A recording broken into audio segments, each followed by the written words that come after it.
Well, when you start out, obviously what you're going to have to do is decide what you want to do with your channel. Where are you going to go?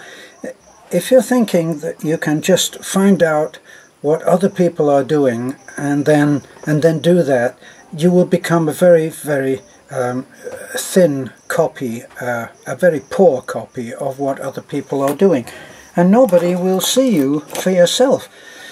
You have to assume that you have something special. If you have the drive to do a YouTube channel, you very likely have got something special, but it's up to you to find out what that is. And you can do that, first of all, by sitting down with your partner, assuming that you have someone that you're going to work with, and you're going to find out what it is that you like doing. Now, you think about the logic in this. What would be the point of finding something that you believe is going to be successful that you can't stand doing? So you're not going to do that, okay? So you're going to make what any business, and it is a business because it's going to provide you, if you do it properly and if you do it successfully, it's going to provide you with an income of sorts. Now, there are people on YouTube who have 1 million plus subscribers, but they don't make a huge amount of money. So it's not about making money. Although obviously, if you're going to devote a great deal of your time and efforts to doing something to the extent that you can't do a proper job or another job, then you're going to have some kind of income from it. But initially, it's not about trying to generate income, because what you'll do is you'll try to do all of those things that you consider other people are doing very successfully and apparently making money. If you want to know what everybody's making on YouTube, you can go to a thing called, it's a site called Social Blade, and there it will only be, they will only estimate what other people are making, and we haven't found that it's been totally accurate for us, because let's face it, we are the only ones that know exactly what we are doing and what we're making. And that means that when they do their assessments and calculations and arrive at a figure, if we know that it's not true, then the likelihood is, well, the logic would be that it's not true for most other people. And maybe they err on the side of generous, maybe they err on the other side. It's up to you to decide how they view you, and then do what you do accordingly. So you have a mission statement, you find out what you need to do to keep yourself happy. That's the thing. When Beth and I started, you know, people thought that we were not really working. We were working very, very hard, but because it began to take us into the realm of helping, the rewards of helping are so enormous, and I'm not talking about financial. The rewards emotionally, spiritually are so incredible that they can't be bought. You can't buy the feeling that comes from giving a toy to a child that has never had a toy given to him, or giving a piece of clothing to a child who stood there in rags. It can't be described. It has to be seen and it has to be felt. With the people that we decided could come and stay with us for any length of time, what we always did was we just took them around with us when we did what we did, and to a person they all said that it was a life-changing experience because of what we did, and that was what we felt. It certainly changed our lives. So look at what your mission statement is, look at what your goals and targets, set some goals. Now just to show you that when we started as of October 12, 2016. Now Beth made up this little chart, work, and this is what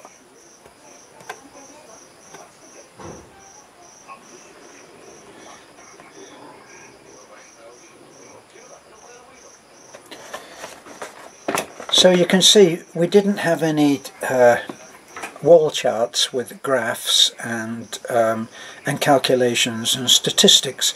We just wrote something out in a felt tip pen, and we just always kept it. But it said, what does it say? It says target at the end of October is 1,000 subscribers. 1,000. Target at the end of November, 1st to the 6th, was 250. Was from the 1st of November to the 6th of November, it was 250 subscribers. The 7th until the 13th, another 250. 14th to the 20th, another 250. And to the 30th was 250. It just kept coming about. That gave us 1,000 subscribers. And then December, target at the end of, oh, that was our target. Okay, so target at the end of December was 1st to the 5th, 200, 5th to the 17th, 200, 200, 200. By December, the target was to have 3,000. So we've got all kinds of little calculations here, and it says funds. We had $20. But you can see that the main emphasis, the main target was to work. There it is in big letters, work. And that's what we did. We worked. Now I have messages that come through, I have comments that come through, or I have messages that come through in the comments, and they want us to subscribe to them, and they'll subscribe to us. And these are usually, not always, but often, let's say often, are people who have very low subscribers and they're only just starting out, and they've been looking at the way that the clever people have advised them to do this, and one is to go to the other sites, to sub to other channels, and then ask them, would you sub to my channel? And that's a way of doing it. Reading what other people's channels are doing can be both good and bad, to be recommended and yet not to be recommended. If you want to retain some sense of originality, if you want to be, what can we say, to not be persuaded to do something else, that what you're doing is wrong, or what you're doing is less than correct, or anything like that, the best way, the easiest way to do that is to take as little notice as possible of other sites. We've had people who advised us in the beginning, and anybody that advises you, you will always find that they establish by word of mouth their credentials. So anybody that is going to tell you about marketing, they're going to probably tell you that they've got 20 years or 25 or 30 years of experience in marketing. We did have someone who gave us a great deal of advice when we first started, and it was only when we did some simple maths later that we suddenly found out that if we added up all of the experience that he had in terms of years spent doing something, he would have had to have been 140 years old. So when people tell you what they've done, take it with a pinch of salt. So a lot of people will not let truth get in the way of a good story, and that's a common quote that you can use with accuracy. So The big emphasis that you must always, in my money, you must always do is work. Find what you like to do, that you do well, and then do it, and do it, and do it, and do it. And that, if you are correct in deciding that you have something unique that people will love, if you're right, nothing can stop your channel from growing, because people are out there and they're making their own mind up.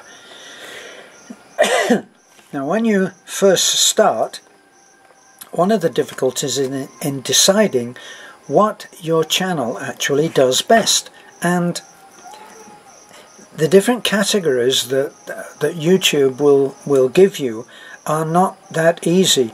We went along for a long time, it seemed, and we were in, I think it was travel, because we were in the Philippines, and people would be looking at our site because they wanted to know about the Philippines. So logically that would be that it was a channel. Now, as we went on, it turned out that maybe that wasn't quite what we were doing, because we were trying to do funny things. Both Beth and I have a leaning towards comedy, and people have paid us very, very nice compliments, citing people like George and Gracie, the great American iconic duo that were in that enjoyed such fabulous success because they were fabulous. And unlike, let me see, Lesser, Laurel and Hardy, and Abbott and Costello, and I guess we had little touches of this without actually realizing it, but that other people saw in us. Morecambe and Wise was another one that we were likened to for some parts of what we do. So you can actually draw on if you're doing something which is a performance and you want to have mentors, you want to have people that you can copy, then go to the top, go great. If you're going to do a scruffy little tramp impersonations, well, what better than to look at Charlie Chaplin? So you get the idea that you can draw from other people for inspiration about what you want to do, and you don't have to exactly copy. I did a video once where I tried to explain what it was like to narrate, and I suggested that narrating to your children was a good thing, and I cited the example that, you know, for myself, I wanted my son to be hearing my voice as the last voice that he heard when he went to sleep, and the first voice that he heard when he woke up in the morning and I was getting him up. And so I wanted that for my child, and I had to make the stories that I read interesting. So we did all of the voices, which I became a little better at, and I tried to demonstrate some of those and how it was done in one of the videos that I did. So that's something that you can look at. Have a look at, can you create different characters?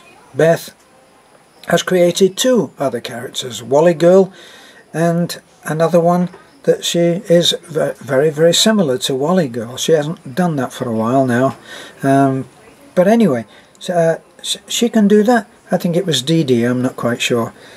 But she's made other alter egos, and that's something that you can do.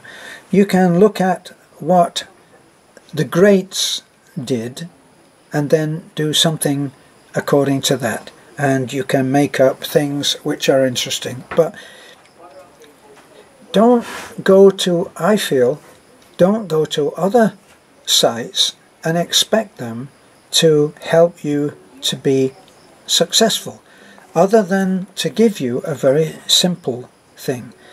Now, somebody who felt that he was being discouraged and disparaged by other people told me about that, and my advice to him was very simple.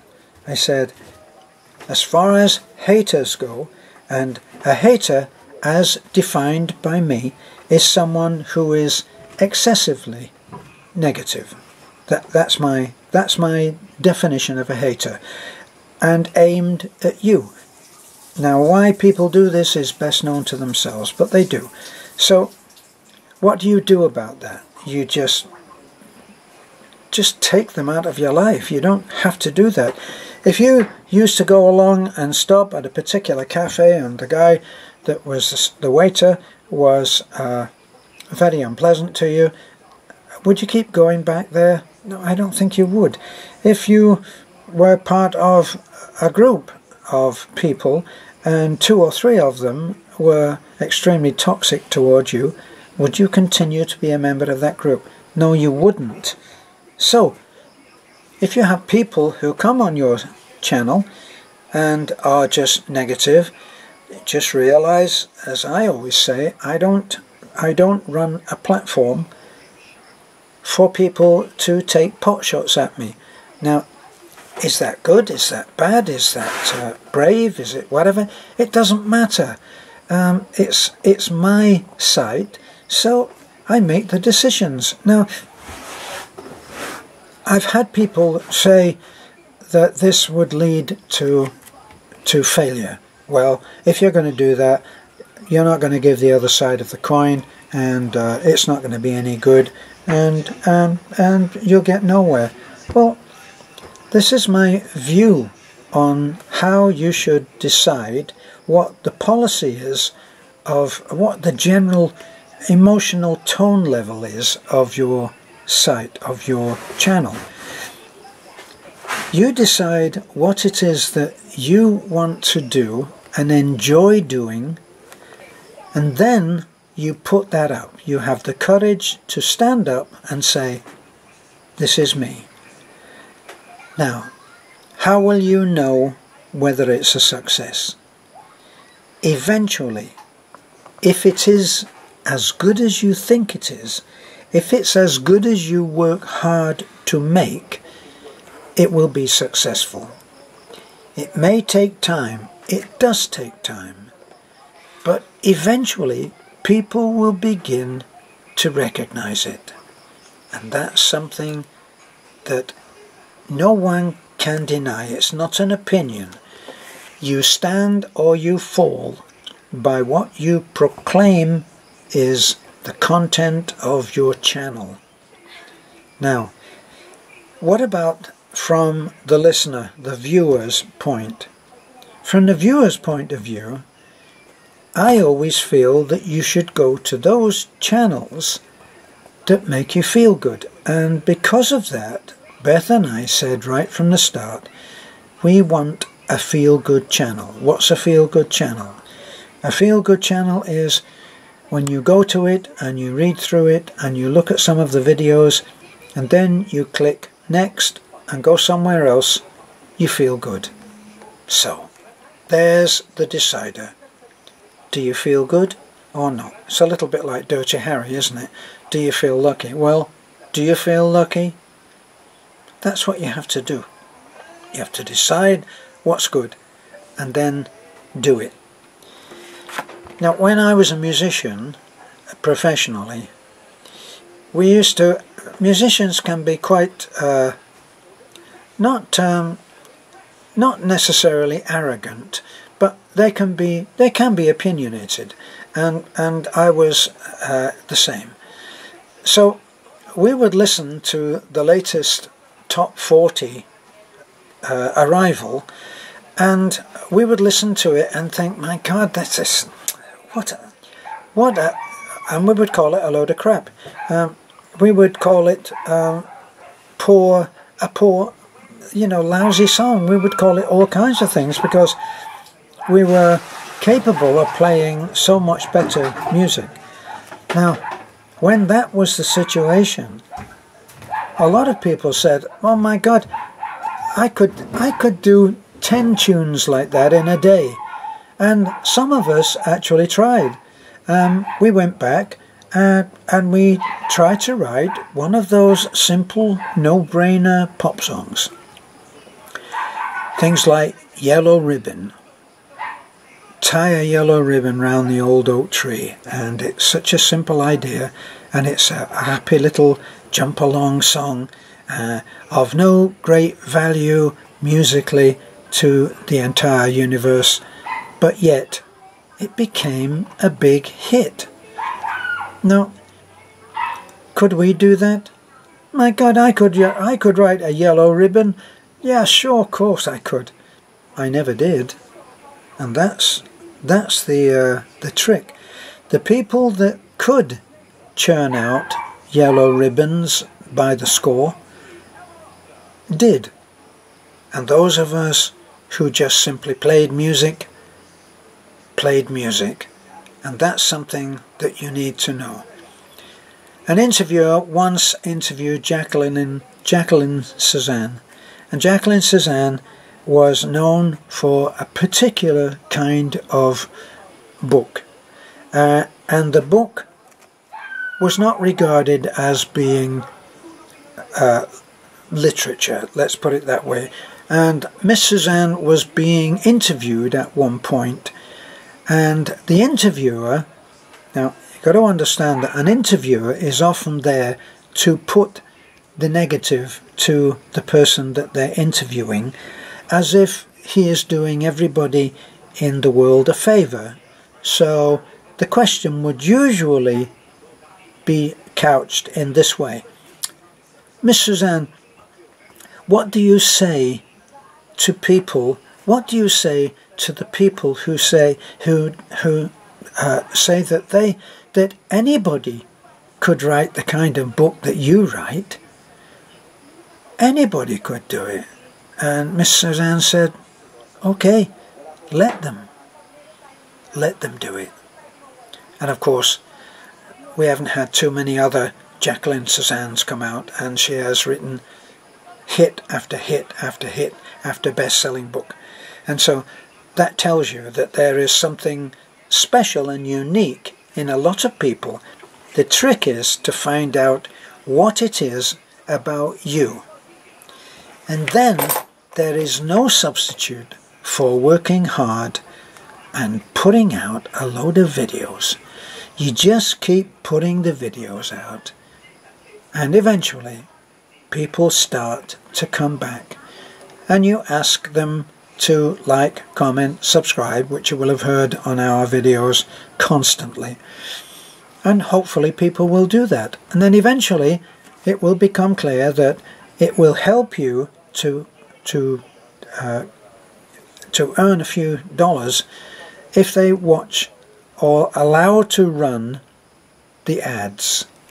And you get on the ads as soon as you have reached a certain point in your subscribership and your likes. All of those things all factor in, and you will start to receive money from your AdSense, what's called AdSense. So, work. Find your own unique thing, and then let the audience find you. Don't try to look at what audiences like. This is my opinion. Don't try to look at what you think audiences like and then try to create that. No. Create what you love doing, what you think is great, and let the audience find you. That would be my suggestion. Don't gripe about anybody if you possibly can. Don't keep looking at the other sites. If you find sites which are slagging you off, don't go back. There's no point in listening to bad stuff about yourself, right, wrong, or indifferent. Just do what you do, and do it to the best of your ability, with honesty and integrity, and with a desire to entertain, and leave the rest to the universe and to the public to find out what you do. And as soon as they find out what you do, if they love it, they will do it. Now, I don't like a certain singer. I don't like that singer, but he is enormously popular. And then there's somebody that I do like that isn't quite so popular, which tells you that other people can be right and you can be wrong, and then you can also be right and they can be wrong. You place your bets and you take your chances and you work and work and work. Sylvester Stallone, I thought, gave up a very good way of looking at it. He was asked in an interview, what is the secret of your success? And he said, guys come up to me all the time and ask me that question, what's the secret? He said, what can I tell them? There is no secret. You just try, and you try, and you try, and you try. And if you fail, you try again. As he said in that, in one of the Rocky movies, life is not always fair. Sometimes it's downright nasty, and it will smash you down. It's not how many times you get knocked down, it's how many times you get up. So get knocked down 5 times, get up 6. That's the secret of success. Thanks for watching. I hope if you are starting a blog, I wish you well. It's a lot of fun. It's very creative. It's good. Enjoy. Bye for now.